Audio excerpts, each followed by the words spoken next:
Welcome to this first week of this MOOC course on management concept. In this week, we will reflect on the basic fundamental concept of management, what management is, and how this management field is developing as a discipline.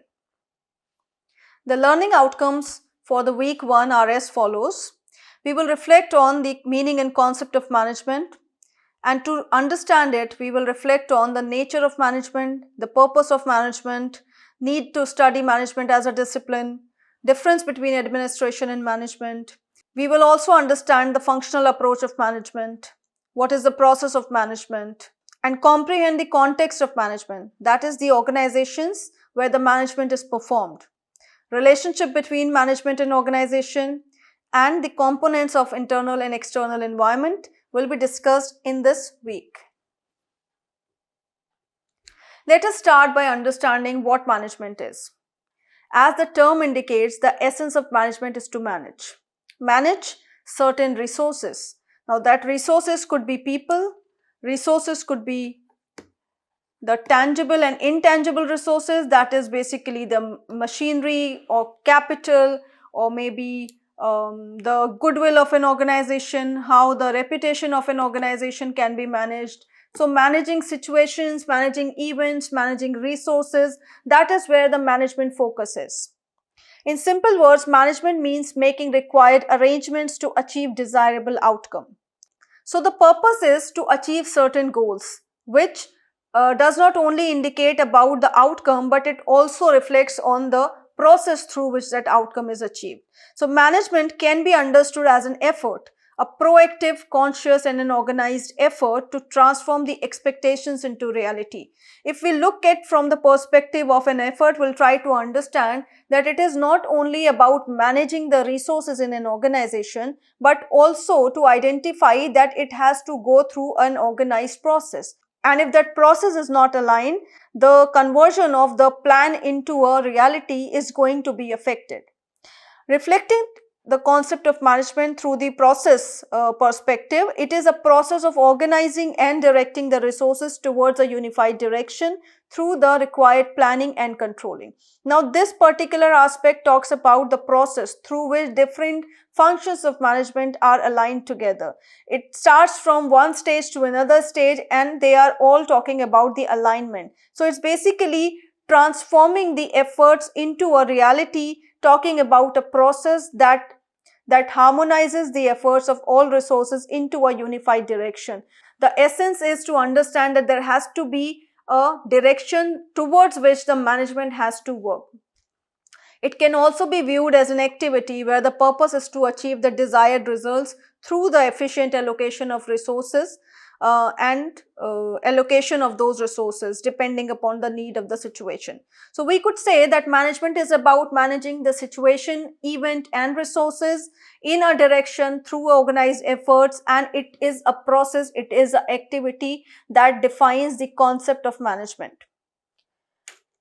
So management is managing all these resources and harmonizing them towards a unified goal, and that goal has to be achieved in a desirable manner. And to gain that desirable manner in action, it is very important that the efforts are organized. And this is what the basic meaning of management, that if management is there, it is all about leading in a desirable direction in a desirable manner through the desirable usage of the resources. So it's all about utilizing the resources in an optimum manner so that the desirable goal can be achieved.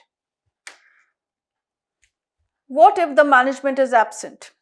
Now I want you to recall certain experiences from your personal life. Imagine you are getting ready for college and looking for a favorite shirt or a specific trouser in your wardrobe, but cannot find it because the wardrobe is messy and unorganized. Or you visit a library, and in that library you cannot locate a particular book that you are searching because the segmentation is merged, or if you are complaining about this to the library staff, they seem to be lost and they have no answer to this because they are very confused regarding the search of the book. Now in both of these situations you will feel that you are irritated and you feel that a lot of time is being wasted. Both of these examples are coming from either your personal life or coming from a professional and organizational viewpoint of a library. In both of these contexts, we see that management is absent. So if there is no management, we could say that it will lead us to confusions, it will lead us to irritation, it will lead us to a lot of wastage of time, and some other resources will also be wasted in the whole process. So if the management is not there, it is not just a reflection of a collection of people who are working and making efforts towards a unified direction, but that direction also has to be organized, but that direction also has to be in a desirable manner, so that the resources will not be much overutilized or should not remain underutilized. There has to be a optimum utilization of the resources, and that is the essence of management. So it is not just the people who deliver their roles, but to ensure that every detail regarding the content and the context of the task must be delivered in a well executed manner. Management is very important in every aspect, may it be a personal space or a professional space. If things are in order, if things are in control, if everything seems to be normal, nobody basically questions about the management. But if we see any chaos or discrepancy between our expectation and the real facts, then of course management becomes critical. And in these cases, we must appreciate the fact that management is the binding force that is beneath all the organized efforts, and it's not just only in a conceptual way, but it is also in letter and spirit. It is like if management is not seen into an organized action, we could see that management is absent, and if management is not there, all the resources will become futile and all the efforts will go in vain. So management is the essence of all organized activities. Now let us understand the characteristics of management. The first characteristic is goal oriented. Every management activity has to have a goal, because if there is no goal, towards which direction the management activities and efforts will be directed to. So it's very, very important to have a goal, because management is all about leading towards that goal. All the resources that will be harmonized has to have a direction, and that direction is something that defines the purpose and the activity of the management. So we could say that goal is basically a direction towards which the efforts will be directed and the activity will be conducted. So goal orientation is a very, very important characteristic of any management activity. Another characteristic is its continuity. So management is a regular nature activity. It has to be processed all the time. You cannot let go management in any phase of the planning or organizing or performing any other activity for managing the outcome. Now when we are talking about a direction, the regularity of this performance is very, very important. If we talk about the continual nature of a management, if is paused or is dropped in any of the stage of the development of activity, and the management of resources will become dysfunctional. So it is very essential that management must remain there behind every organized activity, because it is the essence, it is the soul of the whole process of activity, and its continuity is something that leads to the desirable outcomes only. So if it is being dropped at any point of stage, and if any of the aspect of management is not intact, then we could say that it is directly going to affect the outcome. The third characteristic is its pervasive nature. Now, when we understand the aspect of pervasiveness, it means that it is applied to all levels, all departments. It is needed everywhere, not even just on a professional space, but also on the personal space. So it is required everywhere. We could say that management is applied at all levels in an organization. We cannot say that the CEOs of an organization does not need to manage themselves. Management is essential at the top level, at the bottom level, the middle level. So as we have also understood through an example, that if management is absent, we could see chaos, we could see wastage of resources, we could see a lot of discrepancy between the plans and the actions. So management is the soul of the activities and efforts which are directed in a unified direction in a desirable manner. Another characteristic of management is its dynamic nature. Now, management solutions cannot be same. People can be different, situations can be different, resource capacities will be different. The dynamic nature of management is that one solution cannot unlock all the problems. So basically management also has to be changed dependent upon the situation, the context, and in which management is applied. So it has to be dynamic in nature, it is flexible in nature, it keeps on changing, it cannot be stagnant, it cannot be same, it cannot be static. So management is a regular nature activity, it is required at all levels. You cannot use the same strategy over and over again and expect different results, different outcomes out of it. So basically management is a dynamic nature activity. And it is also universal in nature. That is another characteristic of management. Universal because it is required everywhere. It's not just only in one kind of organization or one type of organization. It is required in all types of organization. So management is universal in nature because it is applied everywhere and it is required everywhere. So that is why we could say that the characteristics of management talks about having a goal of a regular nature. It is required at all levels, in all departments and everywhere, and it is dynamic, it cannot be static, and also it is universal in nature. So the concept of management talks about its importance and its essence that will keep all the resources going, and if management activities are dropped, we could say that the whole process is going to be affected and the outcomes are going to be affected. Let us now understand the nature of management. Many a times you may have heard that management is a science, or management is an art, or management is a profession. Then what management exactly is? What exactly is the nature of this discipline? Well, let us see that whether management is a science or not. Science as a branch of knowledge that is based on certain laws, certain rules, certain applications which are scientific in nature. Science is something which establish a relationship of a cause and an effect based on certain observations and certain facts. So we could say that there has to be certain facts, certain rules, certain applications which are scientific in nature to explain a relationship between a cause and an effect. And this relationship is backed by the knowledge, and that knowledge is known as science. If we see the field of management, we will see the similar attributes in a management field as well.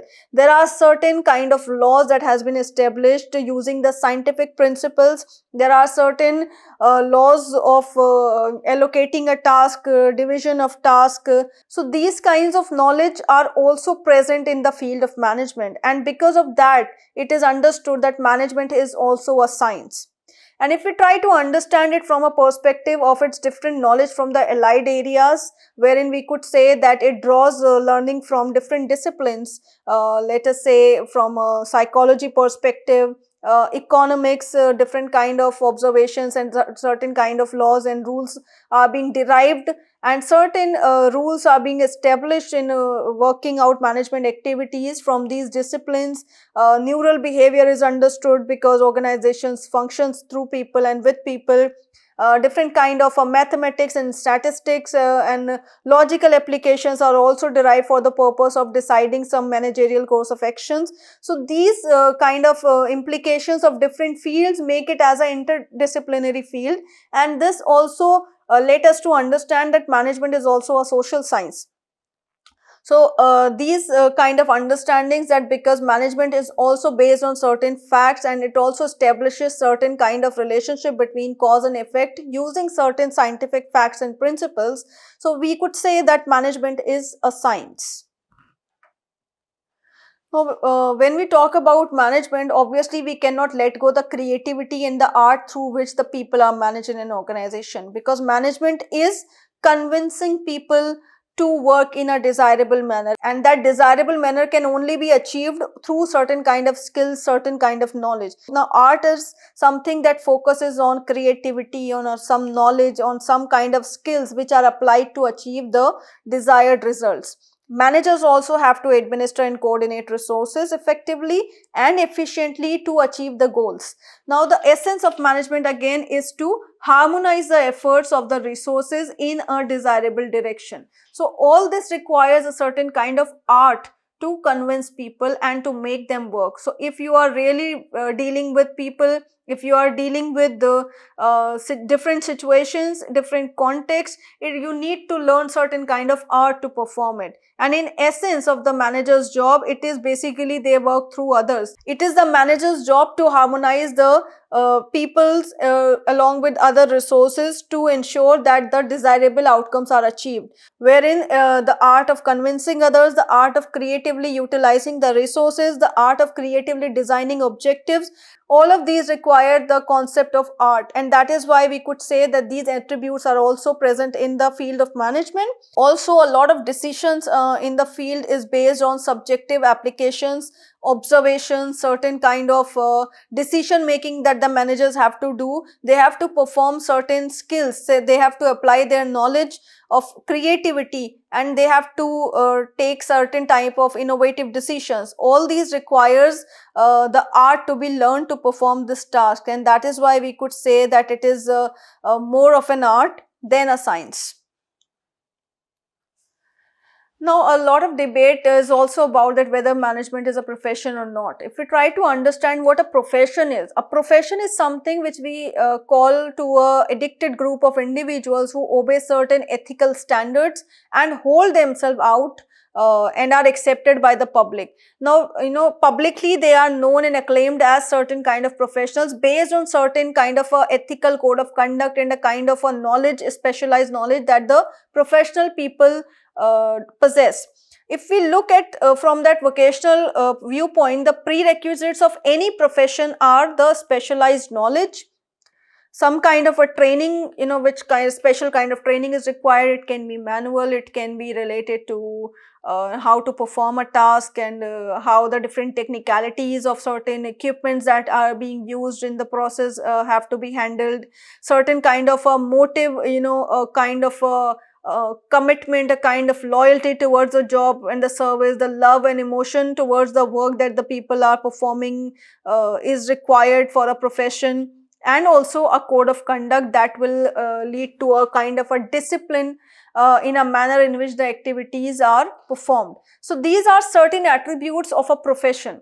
If we look towards the field of management and the way in which management field is growing, we will certainly be able to understand that management is gradually growing and becoming into a profession, because the contemporary field demands more of the attributes of a ethical conduct, more of a kind of an attitude wherein certain kind of a specialized skills have to be learned, certain kind of a specific task have to be performed in a orderly manner, certain kind of conduct and discipline is required in managerial activities, and a kind of a dedication is expected from the role of a manager and the employees working in an organization. So all these attributes are also present into the field of management, which is slowly, gradually transforming this study discipline into a field of profession. So we could say on the basis of this discussion that management is a science, management is an art, management is also transforming into a profession in contemporary times and the times to come.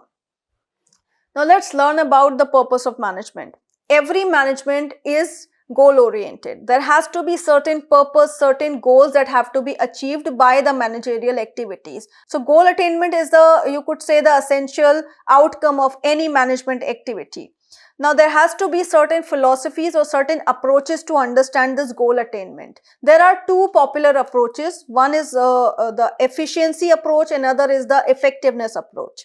The efficiency approach talks about doing the things right. As Peter Drucker has rightly stated about efficiency, that it is about taking the right steps towards the goal achievement. It focuses on the resource utilization in the most optimum manner. It's basically about the optimum utilization of resources, and the ultimate objective is to reduce the wastage and also to focus on the goal attainment in the righteous manner. So it is more focused on utilizing the inputs for the purpose of attaining the outputs, and the inputs we could say it's not only the people which are there, it could be time, it could be the capital, it could be the equipments which are being used and utilized. So many a time some manager has to perform in constrained situations. For example, a manager has to perform with a lesser number of people available at a point of time. He had to organize an activity, conduct an event wherein the limited number of people are available to help out and perform the task. Or maybe we could say the capital investment is not there sufficient enough to conduct that activity. So it is like whatever scarce resources a manager have, his best approach has to be that he should minimize the usage of the inputs in the best possible manner, so that with those scarce inputs he could get the maximum of the outputs. Now that is an efficiency approach. If we look at in contrast the other approach or a philosophy of management, it is doing the right things. Now this philosophy talks about attaining the desirable goals in the desirable manner. The purpose is to focus on the outcome. So these are two philosophies in an organization, we could say managerial approaches to achieve the ultimate purpose of management. Let us look at through the concept of efficiency versus effectiveness. One of the approaches focusing on the means to achieve the goal, while the other is focusing on the ends, that is the ultimate goal attainment. While the first approach focuses on utilizing the resources in the best optimum manner, and the purpose is to reduce the wastage. So this is we could say that, so in this way we could say that the focus of the efficiency is on optimum utilization of resources so that the wastage can be reduced, while the focus of effectiveness approach is goal attainment, and it has to be achieved in a desirable manner. That means the best of the actions will be undertaken by the manager to get the outcome in its best form. Both kind of philosophies are important if we see in practical life for a management, and management must strive for both of these approaches altogether. We cannot say that only an efficient approach can lead to a successful management strategy, or only effectiveness can help, because in both kind of situations arises in an organization. Many a times some managers have to have a scarcity of resources, or even if he has even if he does not have the scarcity of resources, even then the kind of approach that the manager is adopting may not be suitable for the purpose of attainment of the goal. So efficiency and effectiveness go hand in hand. Let us learn it through an example. Now in this matrix we could see a 2 by 2 continuum, wherein we could say the effectiveness is about the goal setting, and if we could see the efficiency focuses on the utility of the resources. So the inputs whatever are being utilized in the process, the resources or the efforts of the management talks about the efficiency, which depicts the philosophy of the right things, and the goal setting is about the right way, in the right direction. So that basically is the concept of effectiveness and efficiency. Let us understand the combinations, that what happen when there are different combinations of effectiveness and efficiency in an organization. Now we could say the first situation wherein there is low efficiency and low effectiveness. This is a kind of a combination where we could say that the managers has a weak vision of the goals, or the efforts which the management is making is also, we could say, weak in their intensity, and the kind of effort that the manager are making in a direction of achieving the goals, they are weak, or you could say they are not aligned with the goals and the achievement of the target. So in this case we could see that the managers are showing low efficiency because their efforts and the resources input that is required in a required quantity, or you could say a required number, is not sufficiently invested into the process, and also the goals are weak. So in this case we could say that it will be a combination of a low effectiveness approach and a low efficiency approach. An example, we could say that the needs of a market are not identified well, so the product which is ultimately manufactured will not be suitable as per the demand of the customer. So we could say the output, that is the ultimate product, is not desired by the customers, and also the quality of the product is low. So the outcome could be, let us say, a low product quality. So the output, we could say, is a low quality product, and not demanded by the customers.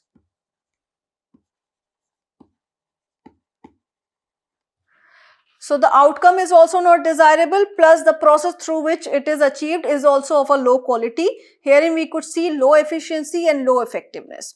If we see the other combination wherein the effectiveness is high while the efficiency is low, so we could say that the goal is being set right, the goal setting is performed in a effective manner. Let's assume that if any of the resources are overutilized, for example, it will affect the outcome. So we could say the product is desirable,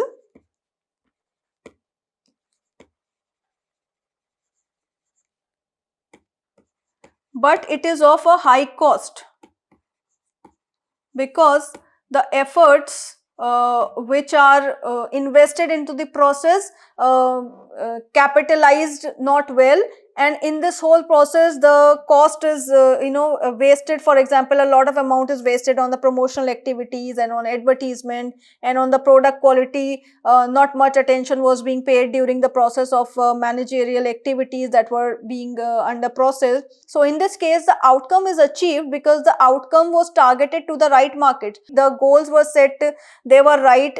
So the efforts which were required were not aligned according to the goal, and that is why it affected the outcome. So the goal setting was effective, but the efforts were weak, and because of this the combination of high effectiveness and low efficiency could be witnessed in an organization where we could say that the things were moving in the right direction, but the things were not right. So that is why this combination can appear in an organization.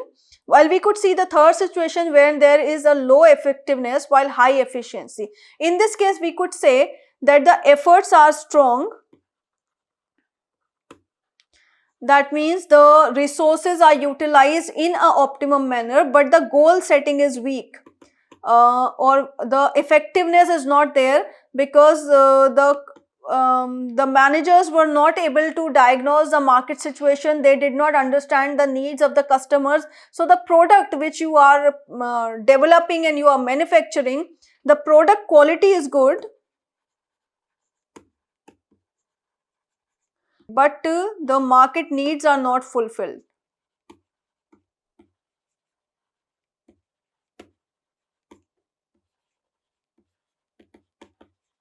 So it is not needed by the customers. So the output is good, the output is of the right quality because the efforts were made in the direction of producing a good and a output to serve to the market, but it did not matches the choices and the likes and the taste and preferences of the customers. It is not as per the understanding of the market. So in this vision we could say that the efficiency is there but effectiveness is not there, because the things were adopted, or you could say the decisions were being in the right direction, but the direction was in itself not right. So the goal setting was somewhat weak in the combination of high efficiency but low effectiveness.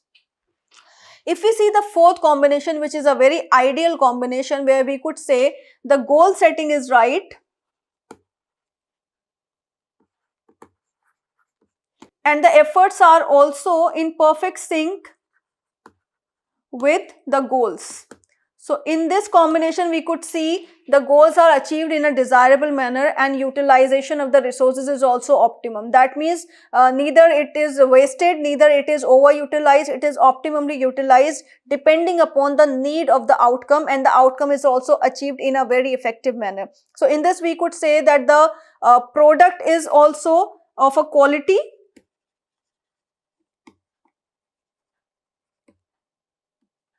and it's also in demand by the market that you are serving to. So the combination is ideal, and it can be ideal based on the efforts and the resources and the goal setting. So it's we could say that both of these things and philosophies go together, and no organization can succeed if they only focus on the efficiency approach or if they only slant towards the effectiveness. Both of these things are important to understand that they coexist, and any management that has to be successful in their approach has to adopt both of these approaches simultaneously so that the resources will also be taken care of and also the goal setting, because it is the direction that defines the essence of management. Effectiveness and efficiency both are required for achieving the purpose of management, that is the output, that is the goal achievement.